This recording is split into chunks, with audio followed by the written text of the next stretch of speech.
Tolonglah kami bila boleh bersandar kepada Engkau yang adalah Tuhan satu-satunya yang bisa kami andalkan di tengah-tengah dunia yang rapuh. Segala sesuatu berubah, tapi kami tahu Tuhan tidak pernah berubah. Firman-Mu kekal, maka itulah alasan kami sore hari ini beribadah dan membawa hati kami itu siap mendengar firman dan pengajaran-Mu. Tuhan bantu kami berkonsentrasi menangkap pesan spesifik yang Tuhan titipkan dalam ibadah sore hari ini. Persiapkan hati kami seperti tanah yang subur menyambut Injil Kerajaan Tuhan.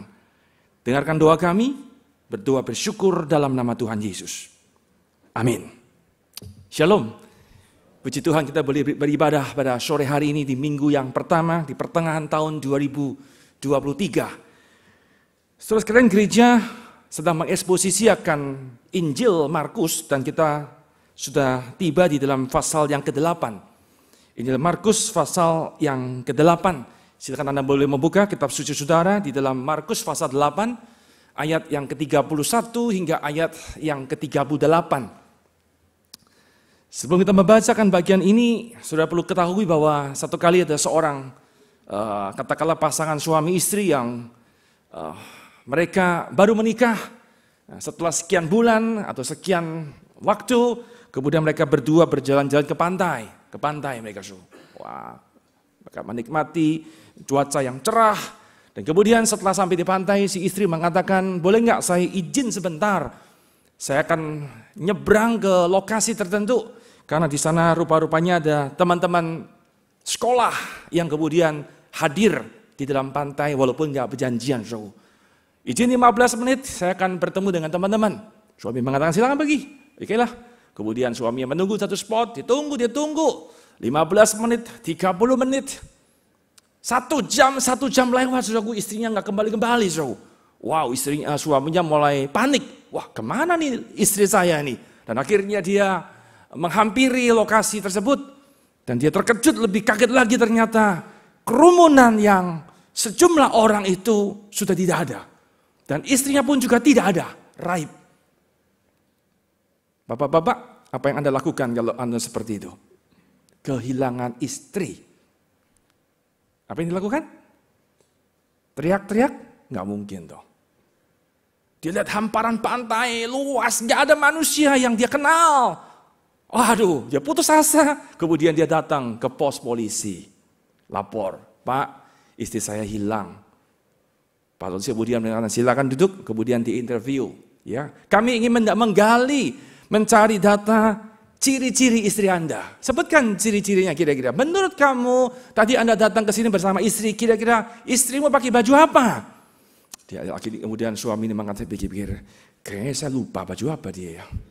Oke, nggak apa-apa lah. Kemudian tanya lagi, kira-kira berapa kaki, berapa meter tinggi istri Anda? Dia pikir-pikir, saya juga lupa, nggak tahu berapa tinggi istri saya. Oke, baik. Sebutkan ciri-ciri rambut istri Anda. Apakah ikal, apakah, apa lagi rambutnya? Tipe-tipe rambut apa? Lurus. Sebutkan ciri-cirinya. Dia pikir-pikir, saya nggak yakin dengan tipe rambut istri saya. Halo, ibu-ibu, kalau punya laki begitu seperti apa ya? Ya, akhirnya suami, polisi itu mulai jengkel sekali. Oke, sekarang tolong sebutkan apa yang kamu tahu tentang istri Anda yang bisa kami catat dan kami cari. Dia mengatakan, ya, yang saya tahu adalah dia datang membawa anjing pudel warna coklat, bulunya seperti ini, kira-kira modelnya. Saudara sekalian, itu polisi emosi. Kamu laki macam apa ini? Suami model apa? Lebih kenal anjing ketimbang istri. Suami istri yang duduk sebelahnya, lihat pasanganmu. Lu kenal gua enggak? Saudara-saudara sekalian, ini sebuah penggambaran betapa manusia, khususnya kita orang-orang percaya yang sering kali kita belum tentu kenal Tuhan. Sekali lagi, kita adalah orang yang telah beriman pada Kristus. Saya tidak meragukan iman saudara. Tetapi izinkan saya bertanya, seperti apakah Yesus yang Anda kenal pada hari ini? Yang kepada yang kamu berdoa tiap hari, yang kepada yang kamu melayani Dia. Tuhan seperti apa yang kemudian muncul dalam pemikiran kita, dalam imajinasi kita. Saudaraku, penting bagi kita untuk mengenal Tuhan Yesus. Tema besar tahun ini adalah growing in ministry. Growing sebagai seorang steward. Saudara, bagaimana mungkin Anda bisa melayani Tuhan tanpa kita mengenal pribadi yang kita layani itu? Betapa pentingnya sudah punya pengenalannya benar. Karena pengenalan itulah yang menuntun kita. Sehingga kita punya sikap yang benar di dalam sebuah pelayanan. Nah, sore hari ini kita memikirkan dari Markus pasal yang ke-8 ayat 31. Sebelum kita memulai akan perikop yang akan kita kupas. Hari ini saya berkhotbah secara mengalir dari ayat demi ayat. Biasanya saya khotbahnya selalu poin. Hari ini saya akan memilih metode dengan cara mengalir. Kita akan menelusuri dari ayat demi ayat dari pasal 8 ini. Perhatikan sama-sama sebelum kita memulai pasal ini, kalau Anda lihat konteks di atasnya, cerita sebelumnya, maka kita menemukan di sana bahwa ternyata satu hari Yesus bertemu dengan para murid. Dan Yesus bertanya kepada para murid, menurut kalian, siapakah aku ini? Sekali lagi ya, Yesus bertanya, menurut kamu siapa aku ini? Dan kemudian para murid memberikan jawaban, kata orang, begitu banyak suara-suara yang bertebaran tentang siapakah Tuhan Yesus. Kemudian Yesus mengatakan kalimatnya, semua membaca dengan saya, 1, 2, 3, tetapi apa, semua membaca, tetapi apa katamu, siapakah aku ini? Ketampilah seorang murid yang segera menjadi kepala kelas, menjadi ketua kelas, menjadi leader dalam grup itu yang namanya Petrus. Bersama dengan saya membaca jawaban Petrus, engkaulah adalah Mesias. Wow, satu jawaban yang lugas, satu jawaban yang akurat. Tegaskan dan benar, saudaraku. Kamu adalah Mesias. Kita perlu tahu bahwa orang-orang Yahudi sekian ratus tahun, mereka menanti datangnya seorang yang bernama Mesias itu. Dan kemudian mereka menemukan dalam diri, dalam sosok Yesus Kristus. Kamu adalah Mesias. Saudaraku, satu jawaban yang luar biasa. Tetapi perhatikan baik-baik.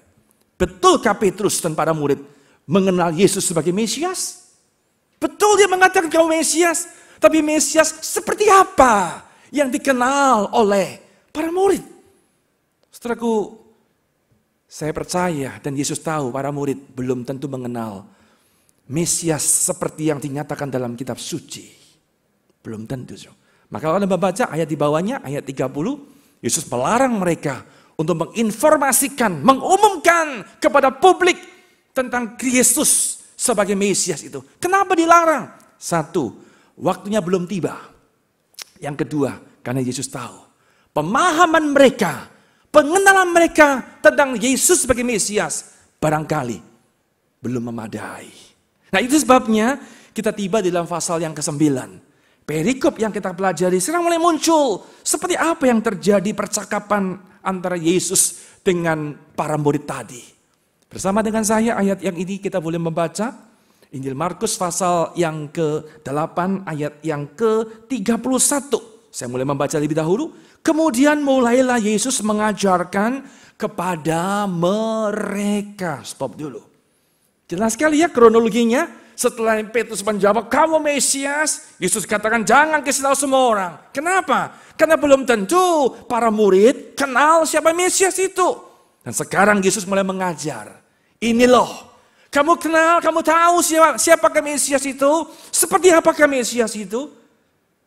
Kemudian perhatikan, kita sama-sama membaca profil apa yang kita temukan dari sosok Mesias yang ada dalam diri Kristus. Kita membaca bersama-sama kalimat seterusnya, mulai kata bahwa, 1, 2, 3. Bahwa anak manusia harus menanggung banyak penderitaan dan ditolak oleh tua-tua, imam-imam kepala, dan ahli-ahli Taurat. Lalu dibunuh dan bangkit sesudah 3 hari. Inilah profil yang Yesus kemudian mulai perkenalkan. Ayat 32 diberikan satu keterangan yang begitu menarik, yang hanya muncul dalam Injil hanya Injil Markus. Dengan kata-kata hal itu dikatakan Yesus dengan terus terang. Dengan belak-belakan, saying openly. Saudaraku perlu tahu bahwa selama ini Yesus tidak pernah memperkenalkan dirinya secara jelas-jelasan. Tidak pernah. Ini kali pertama dia membuka dirinya sebagai Mesias, anak manusia itu. Setelah sekalian, menarik sekali, para murid kemudian setelah mendengar profil Mesias yang mereka tunggu ratusan tahun bersama nenek moyangnya. Tebak saudara, apa kira-kira respon para murid itu? Kita menemukan ayat yang ke-32, dikatakan tetapi Petrus menarik Yesus ke samping dan menegur dia. Wow, saudaraku, Petrus bersama para murid tidak siap. Mereka kaget dengan informasi itu. Jadi kamu adalah Mesias yang kami tunggu selama ini, ternyata kamu akan tampil sebagai orang yang kalah dan ujungnya mati. Loh, kok jadi begini sih? Kemudian Petrus mengatakan, Tuhan, jangan ngomong soal begitulah, ditarik Yesusnya. Kira-kira Petrus mengatakan, Tuhan, stop ya Tuhan, jangan ngomong lagi soal mati. No, kami menumpukan harapan dan masa depan dalam dirimu yang adalah Mesias itu. Setelah sekalian, perhatikan para murid punya konsep yang salah. Di mana Yesus mulai mengajar, memberitahu, bukan itu Mesias yang seharusnya kamu kenal. Saudara-saudara sekalian, kalau secara manusia kita memikirkan sebetulnya respon Petrus ini adalah respon yang baik. Setuju? Baik dong. Beritahu gurunya ngomong, saya akan mengalami penderitaan, ada orang menolak, meneror, yang pada akhirnya membunuh. Saya kira wajar bukan? Ini kalau misalnya ada hamba Tuhan kita, kemudian diteror, ya, akan ditangkap sekelompok orang, sekelompok anak-anak kecil. Kok anak kecil ya? Mau ditangkap saudaraku. Respon majelis bagaimana dengan hamba Tuhannya? Ayo dibuka matanya. Sekali lagi ya, kamu mendengar informasi, kita hamba Tuhan kita, mau ditangkap, kemudian akan mengalami dibunuh dan sebagainya. Ayo para majelis, apa respon saudara? Ada yang mengatakan, emang gue pikirin. Tidak ya, tidak dong. Pasti kemudian kita bergegas memikirkan, jangan dong. Kamu cepat pergi, kamu harus ke sini. Setelah saya percaya kita memberikan ide pemikiran, kita mencoba melindungi, kita mengasihi. Saya percaya Petrus pun demikian. Dia mengatakan, Tuhan, kamu jangan seperti itu. Satu sisi saya tahu itu adalah self love. Sebenarnya Petrus mengasihi diri sendiri sebenarnya.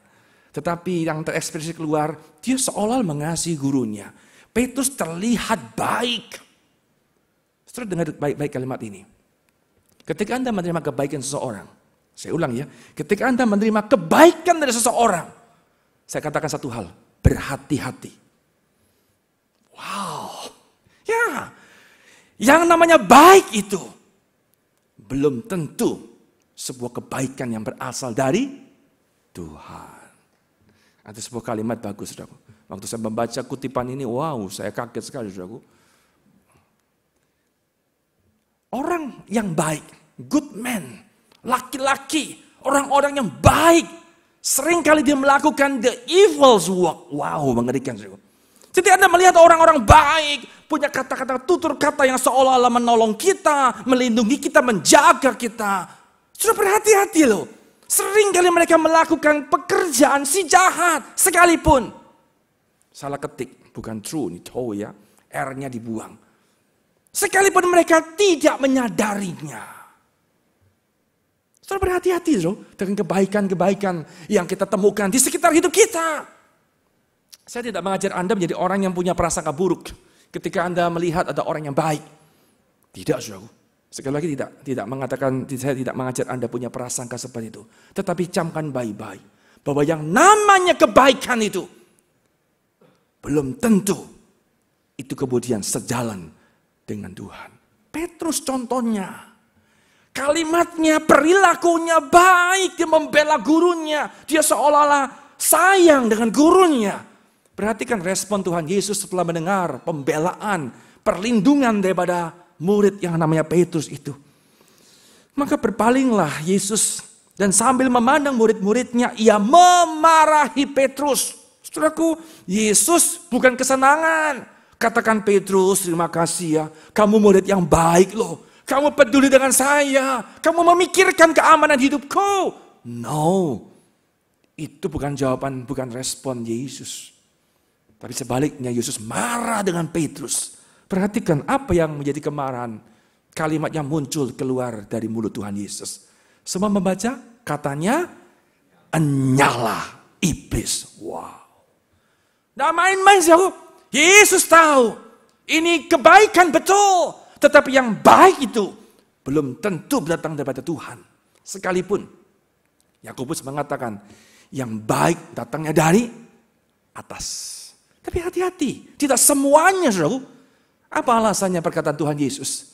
Sebab engkau bukan memikirkan apa yang dipikirkan Allah, tetapi melainkan apa yang manusia pikirkan. Sekali lagi, berhati-hatilah dengan kebaikan-kebaikan yang kemudian kita jumpai di sekitar kita. Belum tentu kebaikan itu adalah kebaikan yang turun dari Allah sendiri. Belum tentu. Sekali lagi di sini kita menemukan sebuah poin yang penting.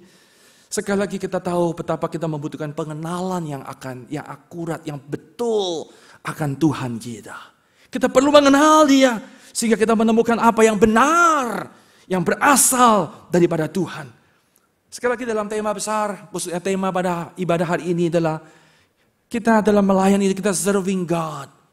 Tanpa rasa takut, tanpa rasa malu. Saudara, apa arti tema ini? Mari kita teruskan pembacaan kita. Setelah para murid diajar oleh Tuhan Yesus, punya pengenalan, punya dasar yang betul. Maka kemudian apa yang Yesus mulai bincangkan soal bagaimana menjadi pengikut Kristus. Bagaimana menjadi seorang yang melayani Dia. Kita membaca ayat yang ke-34. Bersama dengan saya semua membaca 1, 2, 3. Lalu Yesus memanggil orang banyak dan murid-muridnya. Dan berkata kepada mereka, setiap orang yang mau mengikut aku, ia harus menyangkal dirinya, memikul salibnya dan mengikut aku. Saudaraku, jika kita telah memahami, punya konsep yang benar, punya pemahaman yang betul tentang Yesus yang kita ikuti, Yesus yang kita layani, maka akan melahirkan sikap yang benar dalam pelayanannya itu apa? Sikap yang tidak takut. Sikap yang berani. Berani apa? Engkau berani untuk menyangkal diri dan memikul salib. Setelah saya percaya kita semua mengenal akan frase ini, ayat ini. Ikut Tuhan Yesus harus menyangkal diri, memikul salib. Tetapi saya mengajak saudara-saudara sekalian pada kebaktian hari ini memikirkan lebih jauh, mengkaji lebih dalam. Sejauh mana kita punya pemahaman tentang arti menyangkal diri dan memikul salib. Saya khawatir kita punya konsep-konsep yang mungkin bukan yang Injil ajarkan. Saya mengajak kita melakukan sebuah kalibrasi. Kita mulai meriset konsep kita di bawah terang Injil.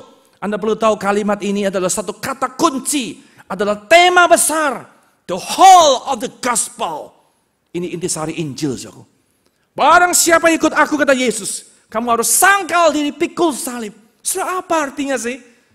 Saudaraku, saya diajarkan dari kecil, di seminari, ketemu para pendeta-pendeta mengatakan kamu harus sangkal diri. Kamu harus pikul salib. Kemudian saya mulai belajar apa sih artinya pikul salib. Satu kesan yang saya temukan ketika membaca ayat ini. Sangkal diri pikul salib itu artinya apa? Kira-kira sederhananya begini. Kita ini orang Kristen hidupnya harus menderita.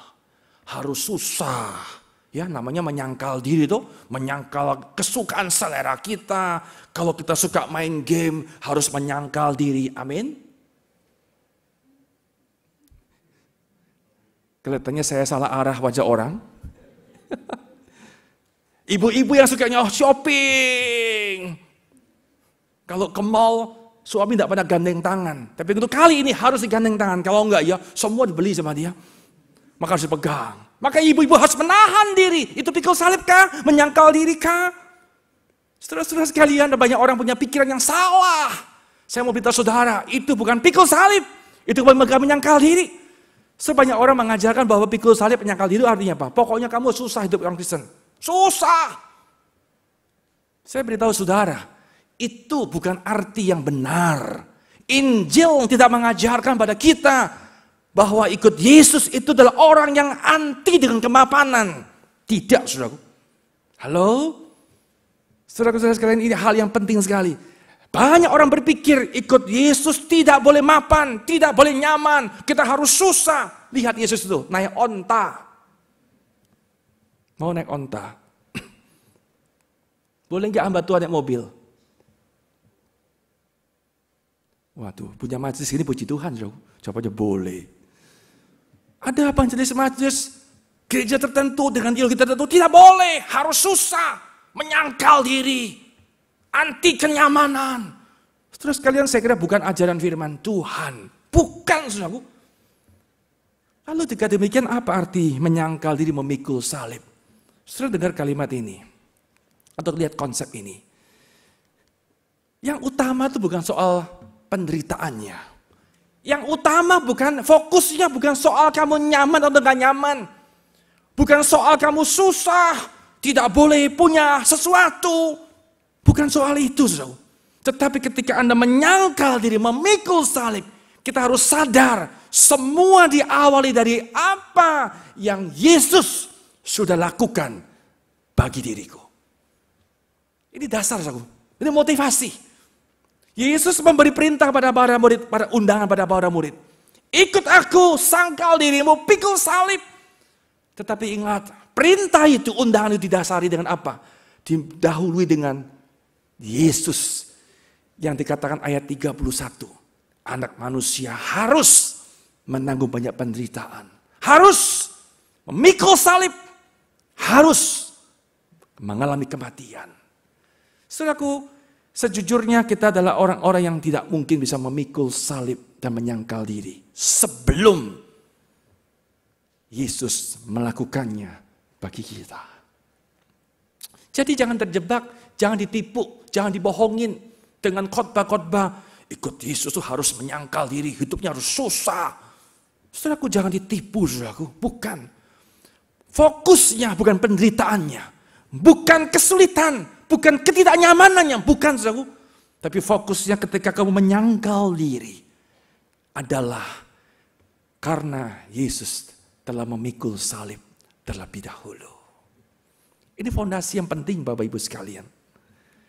Berikutnya, apa arti menyangkal diri dan memikul salib? Itu berarti kita melakukannya itu karena Tuhan. Karena Tuhan, karena Injil. Sekali lagi jangan fokus pada penderitaannya. Pokoknya saya susah. Semakin menderita semakin rohani. Semakin hidupnya semakin sulit, semakin suci dekat sama Tuhan. Tidak, saudara. Dengar kalimat ini. Yesus datang ke dalam dunia. Dia lahir dalam apa tujuannya? Saya ulang, apa tujuan Yesus datang ke dalam dunia? Dia lahir untuk apa? Banyak orang mengatakan dia lahir untuk mati. Dia lahir untuk di atas kayu salib. Saya kira itu pengamatan konsep yang belum terlalu benar. Halo? Bukan, saudaraku. Dengar kalimat ini. Yesus datang, fokusnya bukan mati.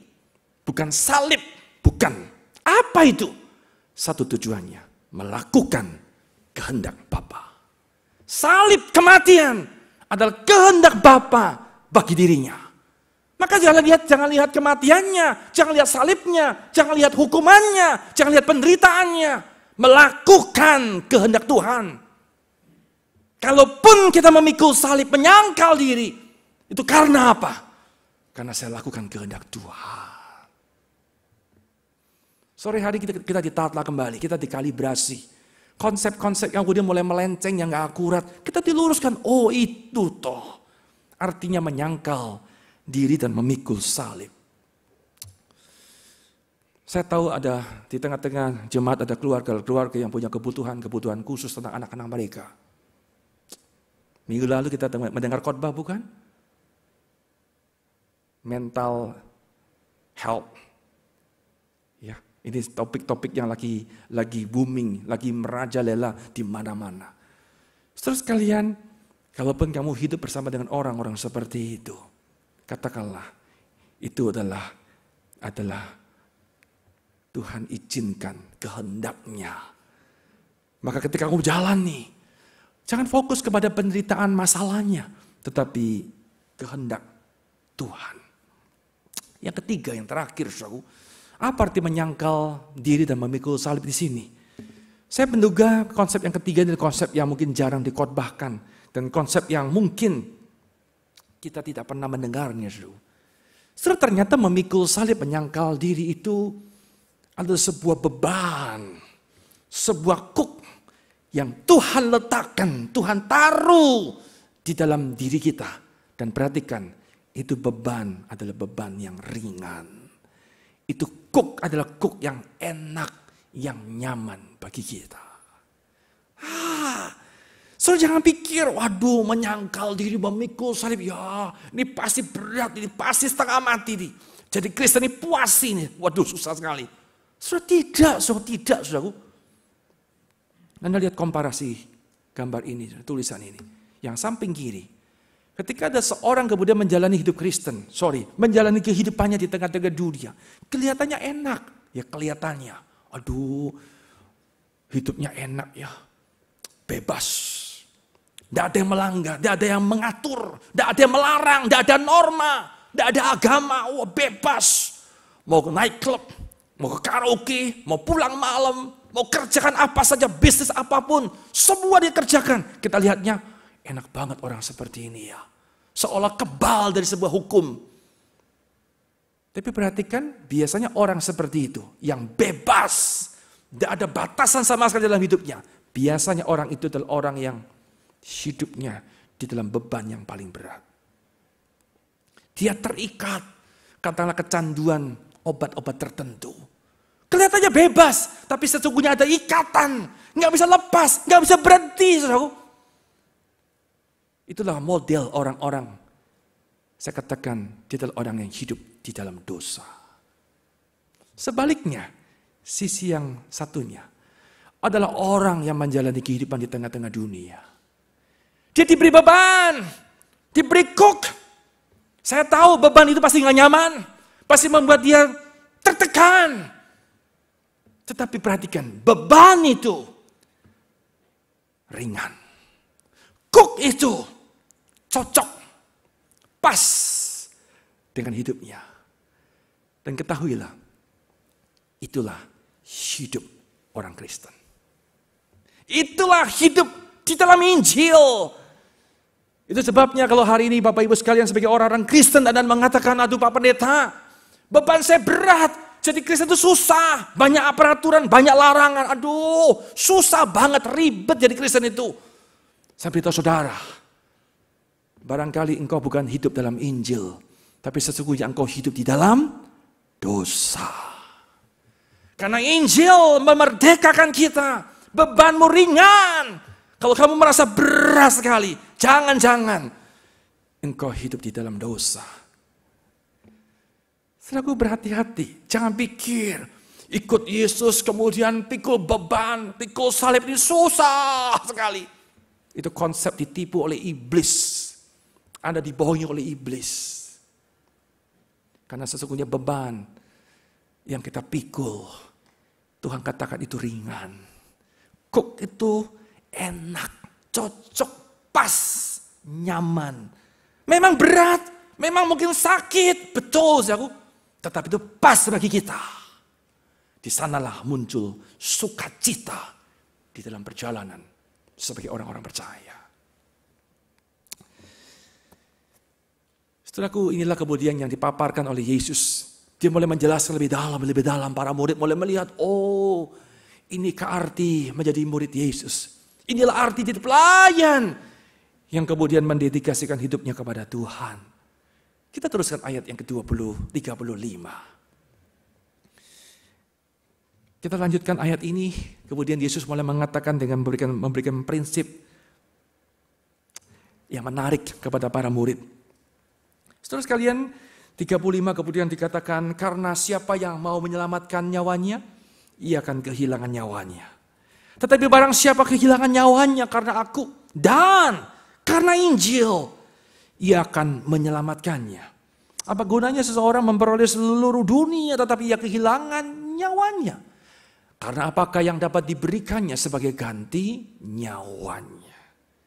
Saudaraku, ini adalah sebuah prinsip yang Yesus berikan kepada para murid.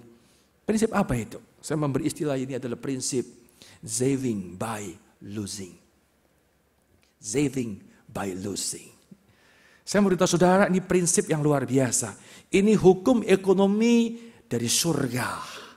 Ini bukan hukum ekonomi dunia. Tidak, saudaraku. Kalau hukum ekonomi dunia adalah apa? Kalau kamu mau untung, ya tidak boleh losing. Betul? Tidak boleh. Tetapi matematika Tuhan berbeda. Ketika Anda berani losing.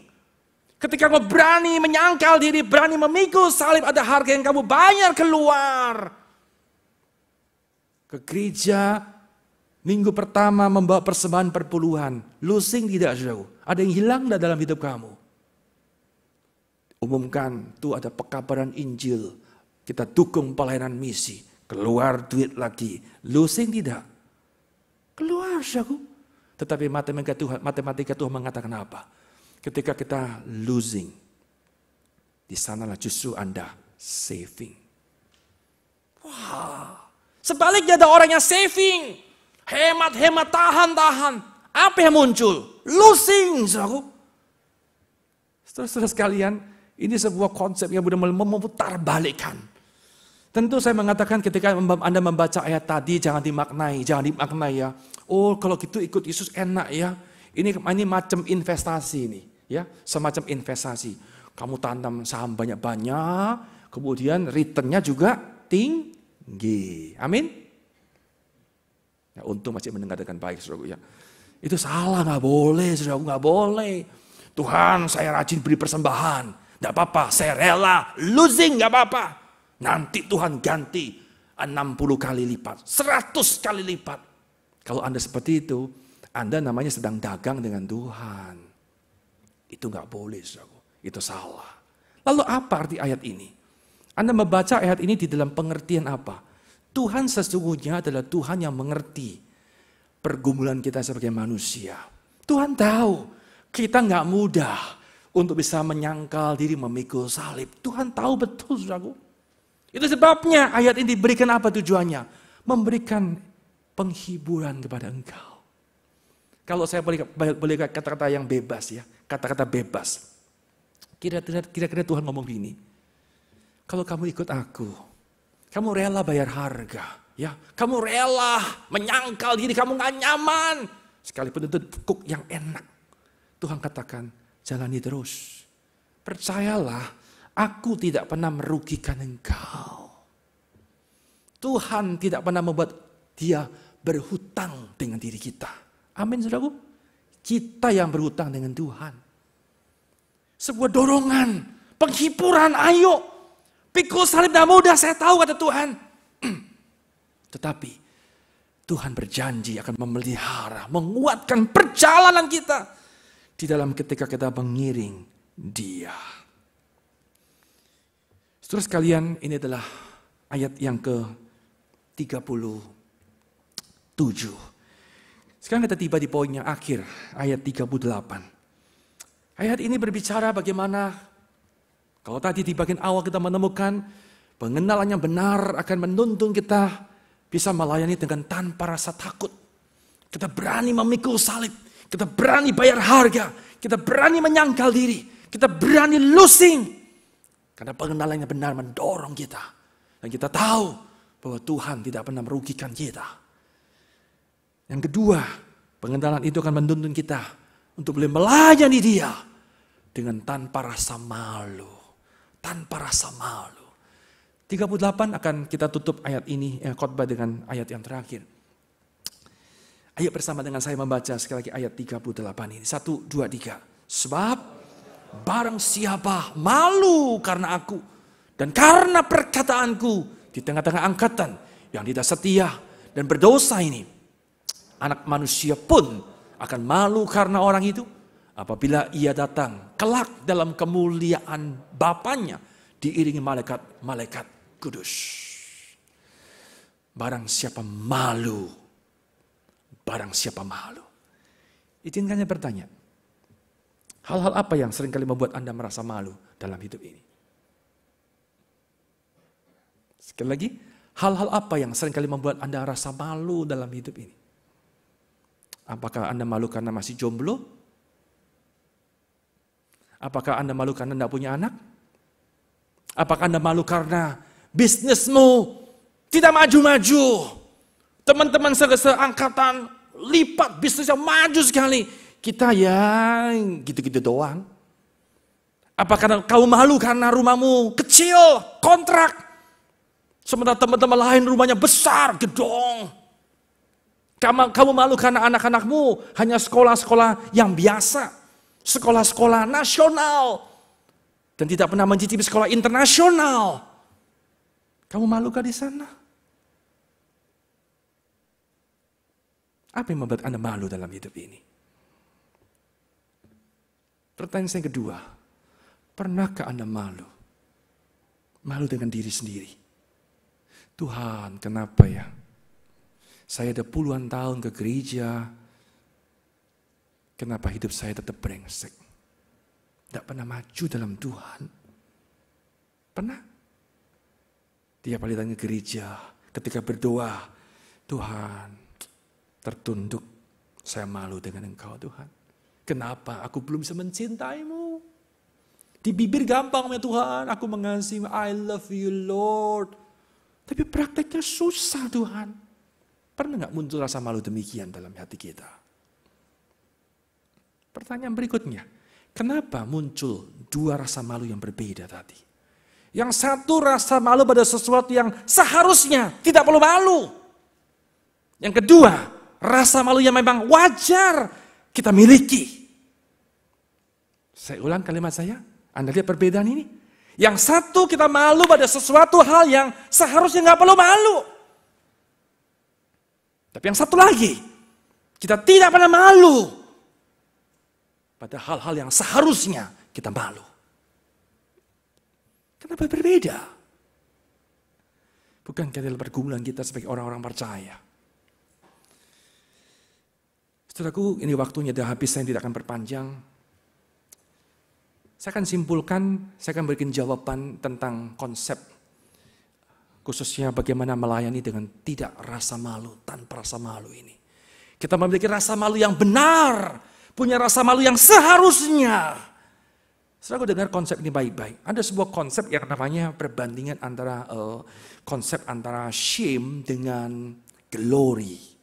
Shame, rasa malu, dengan glory, dengan kemuliaan, dengan hormat. Ini dua konsep ini sangat penting sekali, saling mempengaruhi.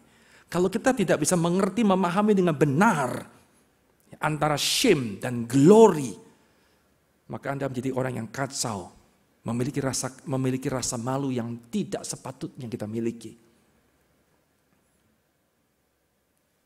Ketika seseorang hidupnya berfokus kepada glory versi dunia. Saya ulang ya. Ketika Anda berfokus mengejar glory, kehormatan, pujian, pengakuan dunia, percayalah, engkau pasti menjadi orang yang mempunyai rasa malu pada hal-hal yang sebenarnya tidak perlu kamu malu. Bisa ikuti logika saya? Sekali lagi ya. Ketika Anda mengejar glory dunia, kamu sekolah di mana? Mobilmu apa? Di mana rumahmu? Anda lihat, ini glory dunia. Dunia mengukur kehebatan manusia dari apa?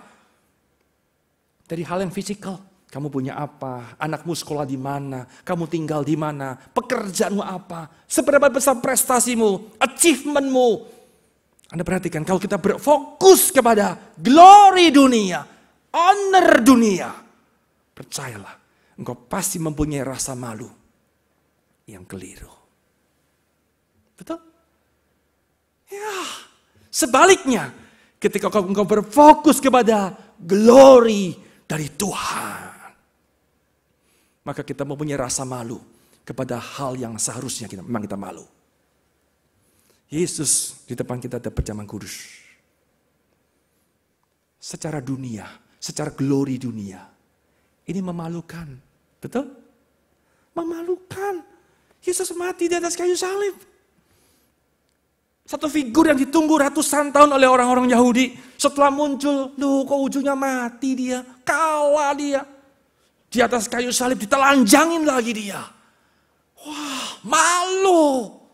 Tapi perhatikan, ketika Anda melihat dari glory Tuhan, itu adalah jalan kepada kemuliaan. Jalan kepada kemuliaan. Hari ini Tuhan mengingatkan saudara dan saya, jangan kejar glory, honor daripada dunia. Jangan fokus kepada penilaian manusia, pengakuan manusia. Kamu fokus, kamu kejar, terus kejar. Maka kita akan memiliki rasa malu yang tidak seharusnya.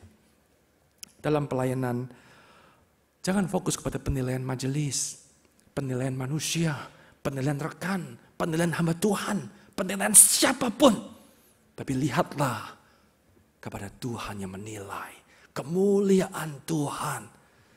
Maka membuat kita menjadi orang yang melayani Dia tanpa rasa malu. Kiranya firman Tuhan boleh menolong saudara, menata dalam kita mengiring Dia, dalam kita mengasihi, dalam kita melayani, yang didahului dengan dasar pengenalan.